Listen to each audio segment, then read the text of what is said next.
Alastair, I mean, what do you make of this whole, the publicity surrounding this personal stuff? Does a sort of lovey-dovey picture in the Sussex countryside basically put it to rest? No, it makes a lot of people vomit, to be absolutely frank. I mean, look, you can't have... I know he likes to have his cake and eat it, but you can't, on the one hand, say that I'm entitled to privacy, and on the other hand, rejoice in having this picture out there so that the right-wing papers can say that this wonderful, loving couple. And look, the Tory party membership has got a massive responsibility, and they have to decide, are they choosing a soap opera for the next few years, or are they actually choosing a prime minister? And look, I'm less interested, to be frank, in his private life, about which there's an awful lot to know which he doesn't want to talk about, than I am in his failure to answer questions, really serious questions, about Brexit, about taxation, about public services, because frankly, that's what he's avoiding. And look, I'd say one thing to both of them. They've both been in senior positions in politics. There is a massive gap between any job they have ever done before and being Prime Minister. And it is absolutely fundamental that not just the Conservative Party, but the whole country has the right to see them tested, to see their mettle tested. And the fact that he's running away from it says to me that deep down, he probably knows he's not up to it. Right, well, that's a point, Craig. I mean, it may be, Craig, that the personal stuff is playing quite well with him because it allows him to say, look, the media are just interested in tittle-tattle, and allows him to sort of get off the hook over the issues that Alastair Campbell's just been talking about.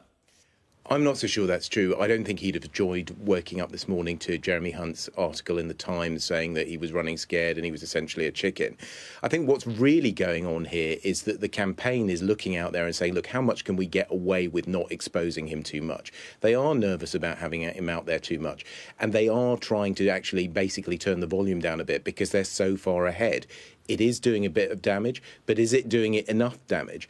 And I think the even bigger question that's going on at the moment is, just as the Labour Party's members have been radicalised over Corbyn, have the Conservative Party members been radicalised over Boris? And there's almost nothing that you can say that is actually going to damage him. People who know more about the Conservative Party than me are saying at the moment that they think he is still a shoo-in, and the Conservative Party probably needs to go through a phase of having him there because he needs to be tested and own the next stage of Brexit. So, and Alastair Campbell, if you were representing Boris Johnson, would you be saying you should be doing these debates? I mean, Boris Johnson sort of thrives on contact with the public, it always seemed to me. Why? I know you try to protect Tony Blair and Craig tried to protect David Cameron, but would you be saying go ahead and do these debates now?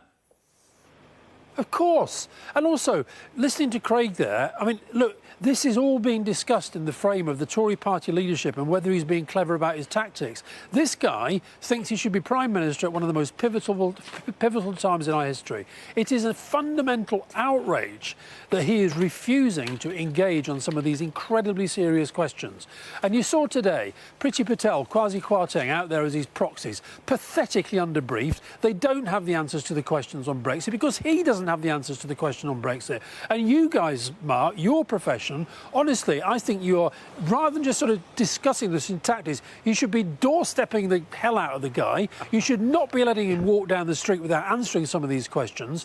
And we've got to get out of this idea that this is all just about the Tory party. This is about choosing our next Prime Minister. Yeah, but with the greatest respect, doorstepping doesn't achieve that much. A sort of sit-down interview, hang on a minute, a sit-down interview or a one-to-one debate achieves something, and that's what we've invited him to do. So, we've done our bit, to be fair. Yes, you may have done, but honestly, you've got to put this guy under proper, sustained scrutiny and pressure.